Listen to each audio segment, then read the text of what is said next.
नमस्कार, आप देख रहे हैं आरएडी न्यूज़। मैं हूं योगेश चक्रवर्ती। बेंगलुरु में विपक्षी दलों की बैठक हो रही है, वहीं दिल्ली में एनडीए की बैठक हो रही है।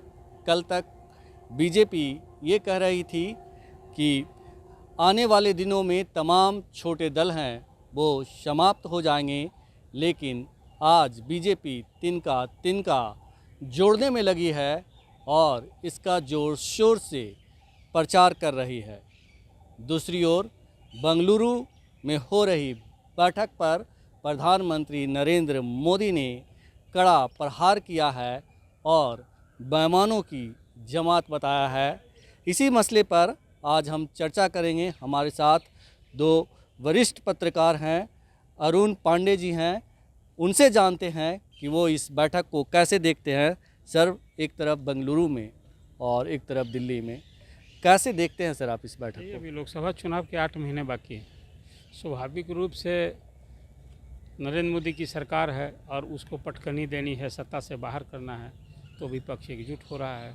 पटना से इसकी नीतीश कुमार ने शुरुआत की, पहल की, और यहाँ 15 दलों की बैठक हुई थी, सभी भाजपा विरोधी दलों की बैठक थी।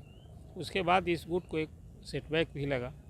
वो सेटबैक सबसे बड़ा लगा कि एनसीपी में ही टूट हो गई। शरद पवार जो विपक्ष के प्रमुख चेहरा हैं आज पिछले 5 दशक से, उनके घर में ही फूट पड़ गई। उस भतीजा ने विद्रोह कर दिया और जिससे सत्ता से बाहर करने की मुहिम में शरद पवार जी लगे थे, उनका कुनबा जो है वहाँ अजीत पवार के नेतृत्व में जाकर बीजेपी से जा मिला है।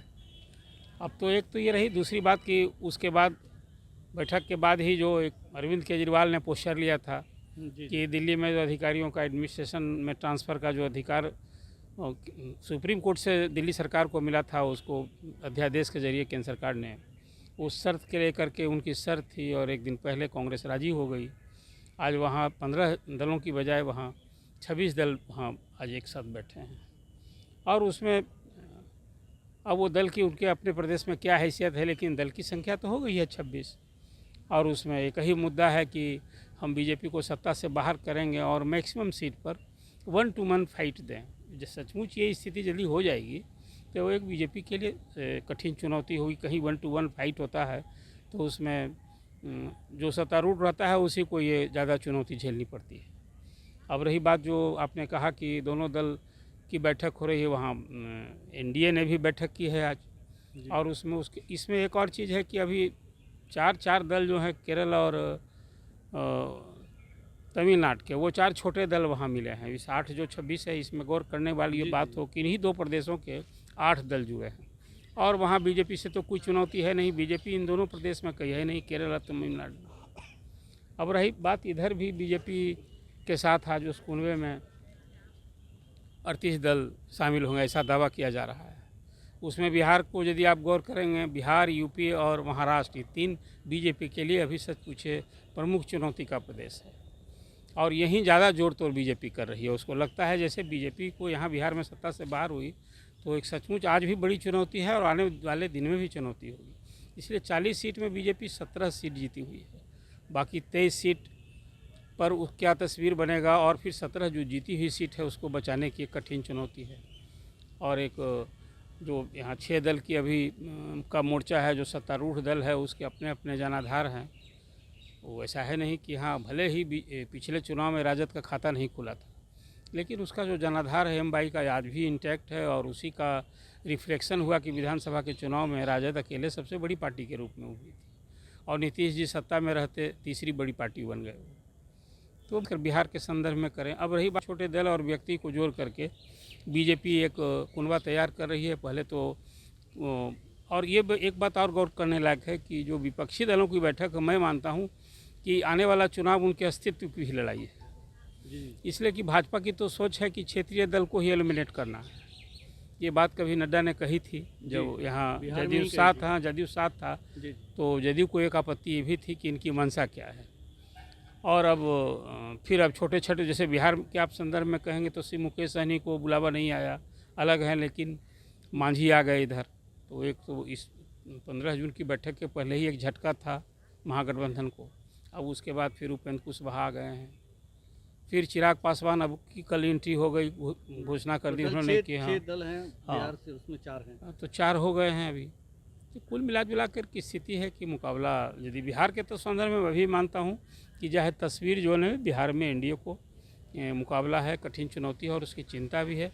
और जातिगत वोट देखिए, ये सब जो 3 दलों को जोता है उसमें जाति कहीं नहीं, इनके कोर वोट जो होते हैं ना उसको ध्यान में रख करके अकेले ही इन पार्टियां जो नई पार्टी जीती है जीत नहीं सकती है। लेकिन किसी के साथ कहिए कि जैसे हम दाल भात खाते हैं तो किसी का चटनी का, किसी के अचार का, मतलब वो भोजन को स्वादिष्ट बनाने में, और किसी के वोट एडिंग ये लोग एलिमेंट है। इस रूप में अभी देखना दिलचस्प होगा। अब ठीक आपने कहा कि आज तो प्राइम मिनिस्टर ने ही बहुत ज़बरदस्त तरीके से हमला बोला और कहा कि सब भ्रष्टाचारी लोग मिल रहे हैं। ये तो उनका पहले से भी कहते रहे हैं कि परिवारवादी लोग, भ्रष्टाचारी लोग एकजुट हो रहे हैं। जी। तो कहने के लिए तो यही कहेंगे वो, और क्या उनके पास अभी मुद्दा है। जी। अब रही बात कि जो अभी इस जो बैठक कल हो रही है उसमें, आज जो बैठक हो रही है भाजपा विरोधी दल की, उसमें एजेंडा तय होगा। लेकिन सबसे बड़ी, जिस दिन कांग्रेस बलिदान करने को तैयार हो जाएगी, यही तो पेच फंसा था कि क्षेत्रीय दल से कैसे समझौता कांग्रेस करेगी। और ख़ास करके पंजाब में, वेस्ट बंगाल में, वहाँ कांग्रेस से ही उसका सीधा मुकाबला है। तो यदि कांग्रेस ही तैयार हो जाएगी बलिदान करने को तो समझौता हो जाएगा। और अब यही देखना दिलचस्प होगा।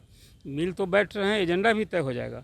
सीट का बंटवारा यदि हो गया तो फिर 1-to-1 फाइट होगी यदि, तो निश्चित रूप से मैं मानता हूँ कि एनडीए के लिए एक चुनौतीपूर्ण चुनाव होगा।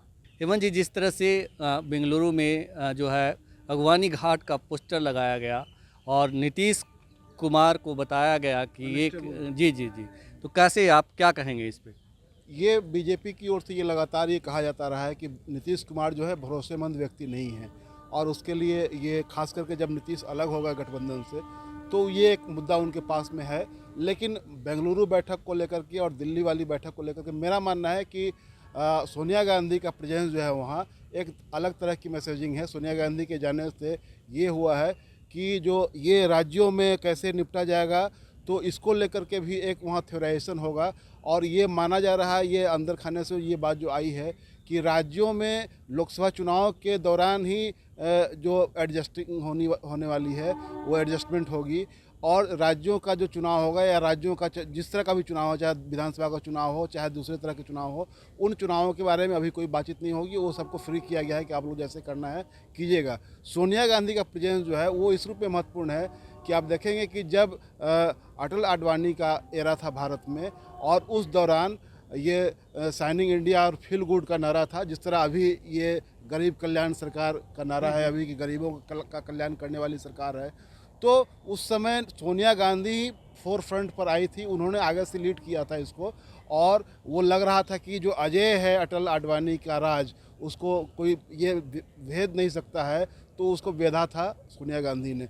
तो यहाँ जो प्रेजेंस है वो है उनका। मुझे लगता है कि ये कांग्रेस के सर जो कह रहे थे कि कांग्रेस को बड़ा त्याग करना होगा, तो मुझे लगता है कि सोनिया गांधी इसमें वो करने की स्थिति में है। वो प्रधानमंत्री का मुद्दा अभी हमको लगता है कि कहे कि अभी बहुत समय है लंबा, तो अभी वो मुद्दा बहुत महत्वपूर्ण है। मुद्दा ये है कि कैसे 1-to-1 फाइट हो, राज्यों में कैसे एडजस्टमेंट हो, सीट शेयरिंग क्या हो, ये सब फार्मूला है। दूसरे की एक कॉमन सेक्रेटारिएट की भी बात हो रही है कि ताकि एक जगह से एक स्वर में जो है यूपीए जो भी नाम दिया जाए, जो गठबंधन का नाम होगा उसके लोग वहाँ बैठे बोले, तो ये सब है। रही बात जो आपने कहा कि तिनका बीजेपी जोड़ रही है, तो मुझे लगता है कि जिस समय ये पिछले साल की बात है, अगस्त महीने में ही अमित शाह भी थे और नड्डा भी यहाँ आए हुए थे, तो उन्होंने जो बात कही थी कि क्षेत्रीय दल सब समाप्त हो जाएंगे, अब रह जाएगी यहाँ पर सिर्फ बीजेपी ही, क्योंकि हमारे पास विचार है, हमारे पास सिद्धांत है और संगठन है।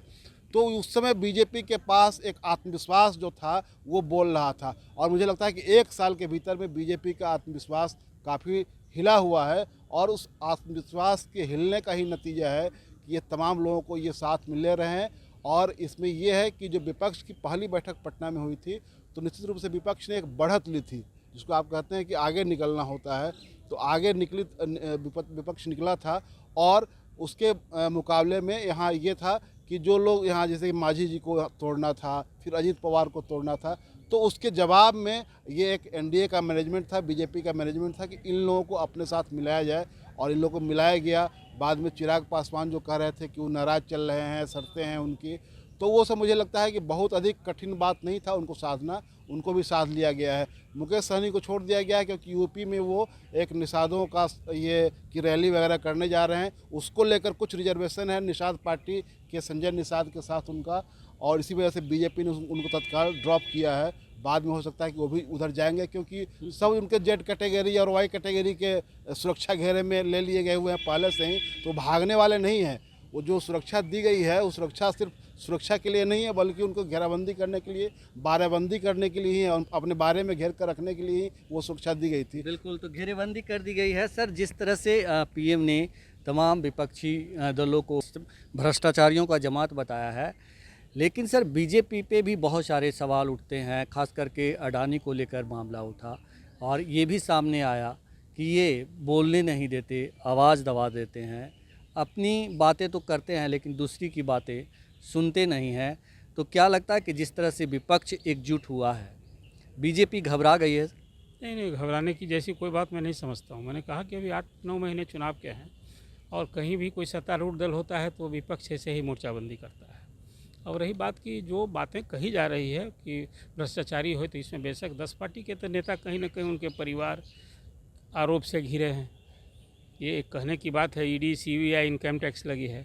और अभी ठीक है कि इस नरेंद्र मोदी की सरकार में 95% कार्रवाई विपक्षी नेताओं की। कांग्रेस ज़माने में ऐसा 75% था कि 75% लोग विपक्ष के निशाने पर होते थे, जो विपक्षी दल से जुड़े नेता हों या उनसे जुड़े और कोई जो कारोबारी हों, ये हों, जो धनपति हों। तो अब ये संख्या 95% उससे अधिक हो गई है। तो एक लगता है, लेकिन अब भ्रष्टाचार तो शिष्टाचार हो गया है। चाहे वो आज अब जो जेल से छूटे लोग हैं, पेरोल पर हैं, जमानत पर हैं, सजाप्ता हैं, उनके लिए भ्रष्टाचार का मुद्दा इसलिए नहीं कि जनता में आज भी उनकी, जिसको आप हम भ्रष्ट कहते हैं, जनता में उनकी छवि, उनका इन्फ्लुएंस, उनकी स्वीकारता। मैं खुले तौर पर नाम लेकर कहता हूँ कि लालू यादव 4 केस में कन्विक्टेड हैं, लेकिन आज भी बिहार में सबसे बड़े क्राउड पुलर हैं और उनका जो जनाधार है अंबाई का आज भी इंटैक्ट है। अब रही बात की जो भ्रष्टाचार शिष्टाचार हो गया है, अब इसमें कोई संदेह नहीं है कि जहाँ भ्रष्टाचार की बात करते हैं भाजपा के लोग, तो महाराष्ट्र में क्या हुआ है? अब अजीत पवार, छगन भुजबल और वहाँ प्रफुल्ल पटेल, अब ये लोग तो, इन लोगों के खिलाफ भी ऐसे ही अरबों के घोटाले का, अनियमितता का केस है। वहाँ का स्टेट विजिलेंस ब्यूरो कभी जांच कर रहा है। अब छगन भुजबल तो 2 साल जेल में थे, लेकिन जो विपक्षी कहता है कि उनके साथ, बीजेपी के साथ जाने के बाद वॉशिंग मशीन में धुल जाते हैं। इसलिए मैंने कहा कि देखिए, भ्रष्टाचार एक शिष्टाचार किसी के लिए और किसी के लिए वो भ्रष्टाचार है, लेकिन इसमें सभी दल हमाम में नंगे हैं। इससे मैं मानता हूँ कि कोई एक बहुत ईमानदारी से राजनीति कर रहा है। और अब तो राजनीति में शुचिता की बात कहाँ रह गई है? अब नेता लोग तो अवसर की नीति, सिद्धांत, अब विचार अब गौण हो गया है। अब बिहार ही एक ताज़ा उदाहरण है। कौन दल किसके साथ था, कभी जो भाजपा के साथ है, कभी खिलाफ है, जो कांग्रेस के साथ का खली। तो ये सब अब कहने की बात, अवसर बात, कुर्सी सही सलामत रहे, सत्ता कैसे मिले, अब पूरे राजनीति सबकी यही हो गई है। उसमें भाजपा भी अछूती नहीं है और दूसरे दल भी अछूते नहीं है। अब वो जनता इसमें पिसती है। जनता का आज बेशक पूरे देश में आज महंगाई, बेरोजगारी, ये ज्वलंत और जीवंत मुद्दा है, लेकिन कहाँ विपक्ष ने इस मुद्दे को उठाया? विपक्ष तो कभी इसको सड़क पर इन सवालों के लिए कराना चाहिए था। वो जनता पिसती है और ये सारे जो राजनीतिक दल हैं, वोट जब नज़दीक आता है तो कुछ इस तरह के मुद्दे, तत्कालिक मुद्दे, राष्ट्रवाद के मुद्दे, जातीयता के आधार पर मतदाताओं को गोलबंद करने के, यही सब कुछ होता है। और इसमें जनता पिसती है। सर कि हमाम में सब नंगे हैं, तो प्रधानमंत्री जो कह रहे हैं उसके मुताबिक यही हुआ कि हाथी के दांत दिखाने के कुछ और होते हैं, खाने के कुछ और होते हैं। तो जनता पे इसका कितना असर पड़ेगा? देखिए, ये आज विपक्ष एकजुट हो रहा है। इस सबसे बड़ा सवाल है कि जनता में मैसेजिंग क्या है और जनता में उनकी स्वीकारता क्या है। सिर्फ कोई 26 दल मिल जाए तब, आज जो 38 दल मिल जाए वो। अब तो देखिए 5 बड़ी पार्टियों का मिलन है। 5 ही बड़ी पार्टी देश में जिसको मानते हैं सांसद विधायक की संख्या के हिसाब से। अब जिस दल का कोई कभी विधायक सांसद नहीं हुआ है, वो एक दल के रूप में गिनती होती। लेकिन जो सवाल आपने कहा कि प्रधानमंत्री ऐसा कहते हैं या विपक्ष उनके खिलाफ कुछ करता है, तो वो तो मैंने आपसे कहा ही कि भ्रष्टाचार किसी के लिए शिष्टाचार है, अपना भ्रष्टाचार नहीं दिखता है। और विपक्ष जो ये बात कहता है कि भाई भाजपा के लोग के खिलाफ कार्रवाई, उन्हें भी चुनौती स्वीकार करके ये सारे लोगों के जो कारनामे हैं, जो कहीं धन बटोरा है सत्ता रूप में, इनको भी सबूत इकट्ठा करना चाहिए। कोर्ट है, कचहरी है। तो सिर्फ आरोप लगाने से, अब एक यहाँ बिहार में जुमला सुनने को मिलता है कि मीडिया सब हो गया है मोदी मीडिया। तो ऐसा जो लोग ये बात कहते हैं उनकी बात भी सब सह जाती है। वो मीडिया भी एक अलग निशाने पर है। वो तो मीडिया हाउस चलाने वाले लोग तो साधारण हमारे आपके जैसे लोग होते नहीं हैं। अब उनका अपना एजेंडा हो, लेकिन मीडिया में तो सब लोगों की बातें जाती है। लेकिन भाई वो मीडिया भी निशाना हो गया आजकल। जिनको सूट नहीं करता है वो मीडिया को ही एक्यूज करते हैं। तो सीएम नीतीश कुमार सूत्रधार हैं और बेदाग छवि के माने जाते हैं। उनका लंबा करियर रहा है, मुख्यमंत्री के तौर पर लंबे वक्त तक उन्होंने काम किया है। लगता है कि पीएम मोदी को वो बेहतर ढंग से चुनौती दे पाएंगे। देखिए, अब बिहार से तो नीतीश कुमार ने जैसे ही भाजपा से नाता तोड़ा, अब भाजपा को सत्ता से बाहर करके सभी विपक्षी दलों को एकजुट किया। और उसी समय उन्होंने कहा था कि ये प्रयोग यदि पूरे देश भर में हो तो भाजपा 100 सीट में सिमट जाएगी। लेकिन मैं इसे कहने भर की दावे, अब तो आज की तारीख में नीतीश कुमार ड्राइविंग सीट पर होंगे नहीं। जैसा अभी हेमंत जी बता रहे थे कि सोनिया जी जब लीड कर रही हैं तो स्पष्ट हो गया कर्नाटक चुनाव के बाद, हिमाचल चुनाव के बाद कांग्रेस का हौसला बुलंद है। एक बात जो मैंने आपसे कही थी कि यदि कांग्रेस बलिदान देने के लिए तैयार हुई, मतलब ये है कि अब यूपी में 7 सीट है, दिल्ली में है। अब वो आप यदि 7 सीट नहीं छोड़ने के लिए तैयार हो जाए और कांग्रेस नहीं लड़ने, मैं बलिदान की बात ऐसे कर रहा हूँ। और पंजाब में वहाँ सत्ता से बाहर कांग्रेस हुई है और वहाँ आपके लिए वो त्याग करने के लिए, वेस्ट बंगाल में वही स्थिति है। 22 सीट वहाँ टीएमसी जीती हुई, 18 सीट है बीजेपी के पास। तो बची सीट कितनी है? कुल मिलाकर इस तरह की जब स्थिति हुई, बलिदान की बात मैंने की। लेकिन नीतीश कुमार ने पहल ज़रूर की, लेकिन अब ड्राइविंग सीट पर वो थोड़े हैं कि न, वो तो खुद पहले से कहते रहे हैं कि हम न प्राइम मिनिस्टर के कैंडिडेट हैं न दावेदार हैं। लेकिन ये सब देखिए राजनीति में कहने भर की बात होती है। किसने कभी सोचा था कि देवगौरव हो जाएंगे प्राइम मिनिस्टर, चंद्रशेखर जी हो जाएंगे प्राइम मिनिस्टर, तो आपके सिंद्र कुमार गुजराल हो जाएंगे प्राइम मिनिस्टर, चरण सिंह हो जाएंगे प्राइम मिनिस्टर। देश में कुछ एक परिस्थिति कभी आती है। नीतीश कुमार वैसी परिस्थिति आएगी तो थोड़े चुकेंगे वो। ये साधु सन्यासी तो है नहीं। बिल्कुल बिल्कुल सब कुछ कुर्सी के लिए वो भी कर रहे हैं। कभी लालू जी उनके बड़े भाई बनते हैं, कभी चचा भतीजा में जो कुछ बिहार के लोगों ने देखा सुना है वो भी किसी से छिपा नहीं। ये कुछ घंटों में तय हो जाएगा, क्योंकि जब नीतीश कुमार को कहा जा रहा है कि संयोजक आज चुना जा सकता है, लेकिन आप सोनिया गांधी को बीच में ले आए हैं मन जी, तो आप किस आधार पे सोनिया जी को मतलब कह रहे हैं कि वो ड्राइविंग सीट पे आ गई हैं? मैं ड्राइविंग सीट की बात नहीं कर रहा हूँ। मेरा कहने का मतलब ये था कि उनका प्रेजेंस जो है, पिछली बैठक में राहुल गांधी आए थे, इस बैठक में वो आई, उन्होंने भोज दिया, तो वो डिसीजन मेकिंग में अब वो हस्तक्षेप कर रही हैं। और मैं समझता हूँ कि अभी जो ड्राइविंग सीट जिसको कहा जा रहा है कि जैसे कि प्राइम मिनिस्टर कैंडिडेट के रूप में, तो वो सब नहीं है। वो उनका प्रेजेंस जो है, मुझे लगता है कि इस पूरे विपक्ष की जो एकता है उसमें उसको और किस तरह ये कि आर्टिकुलेट किया जाए उस पर है। दूसरी बात मैं ये कह रहा हूँ कि अभी तो दलों की एकजुटता हो रही है, ग्राउंड लेवल पर कितना अधिक उसको ट्रांसलेट किया जा सकेगा ये ज़्यादा महत्वपूर्ण है। क्योंकि जनता के बीच में तो आपको जाना है ना, अभी समय लंबा है, तो आप किन मुद्दों को लेकर के जनता के बीच में जाएगा। आप विपक्ष में हैं, विपक्ष की पार्टी हैं, तो आप लोगों को कैसे एकजुट करते हैं, लोगों को किन मुद्दों पर एकजुट करते हैं, ये ज़्यादा देखने वाली बात होगी। क्योंकि आप जब कह रहे हैं कि हम नरेंद्र मोदी को अपदस्थ करेंगे, बीजेपी को अपदस्थ करेंगे, तो आप जनता के बीच में तो जाएंगे। क्योंकि जनता के बीच में आज की तारीख में भी बीजेपी का प्रेजेंस ज़्यादा है आपके मुकाबले में। तो आपको अपने लोगों, आप जिनके ऊपर में आप रिलाय कर रहे हैं, आपको लगता है कि हमारा जनाधार है, तो उस जनाधार को आपको इंटैक्ट करने के लिए, राजनीतिक रूप से जागरूक करने के लिए आप क्या प्रोग्राम लेकर के आते हैं और जनता के बीच में किस तरह जाते हैं। क्योंकि आज की तारीख में वो ऐसा नहीं है कि बीजेपी सिर्फ बनियों और अगरों की पार्टी रह गई है। बीजेपी पिछड़ों के बीच में भी है, बीजेपी दलितों के बीच में भी है, और बीजेपी कुछ हद तक अल्पसंख्यकों के बीच में, यानी कि ये मुसलमानों के बीच में भी है। तो ऐसे इस तरह बीजेपी जो बढ़ रही है, तो उसको रोकने के लिए, उसको टैकल करने के लिए आप किस रूप में जनता के बीच में जाएंगे, ये ज़्यादा देखना ज़रूरी है।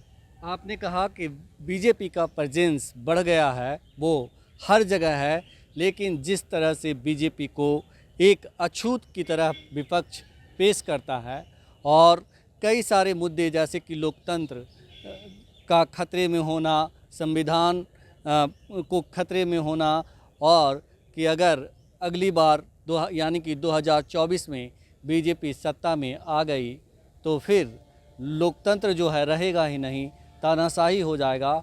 और जिस तरह से कई मसलों पर बीजेपी अपना तानाशाह दिखाती भी है, तो ऐसे में जो है विपक्ष कैसे लड़ेगा? देखिए, सबसे पहली बात तो यह है कि कोई विपक्ष की पार्टी उसको अछूत की तरह नहीं देखती है बीजेपी को। इस रूप विपक्ष के लोग जो है बीजेपी को एक तरह से तनासा निरंकुश पार्टी के रूप में, और उसके अगुआ, उसके प्रधानमंत्री को एक निरंकुश प्रधानमंत्री के रूप में देखती है, अछूत के रूप में नहीं देखती है। और रही बात कि उनका ये मानना, बीजेपी के बारे में ये मानना है, लोगों का ये कहना है कि ये लोकतांत्रिक प्रणाली में इनका भरोसा नहीं है, ये एब्सोल्यूट मेजॉरिटी के जरिए एब्सोल्यूट पावर चाहते हैं, यानी कि एक तरह से तानाशाही थोपना चाहते हैं जिसमें कि विमर्श की, असहमति की जगह जिसमें नहीं हो, ये विपक्ष की चिंता है। दूसरी बात यह है कि जिस तरह के मुल्क में हम लोग रहते हैं, जहाँ बहुत सारी विविधताएं हैं, जिसको कहा जाता है कि हिंदुस्तान जो है अनेकता में एकता वाला देश है, तो यहाँ जो डाइवर्सिटी है, अनेकता जो है, उसको बीजेपी पसंद नहीं करती है। उसका जो पितृ संगठन जो आरएसएस है, उसका विचार जो है वो सबको एक रंग में रंग देने वाला है, और एक खास समुदाय के खिलाफ वो नफरत का भाव है उनके भीतर में। जी। तो इसलिए ये संकट जो है, वो जो कहते हैं कि अगर ये 24 में जीत करके आए तो इस देश में फिर से चुनाव नहीं होगा, क्योंकि सारी जो स्वतंत्र संस्थाएं जिनको कहा जाता है, जो संवैधानिक संस्थाएं हैं, चाहे चुनाव आयोग हो, चाहे ये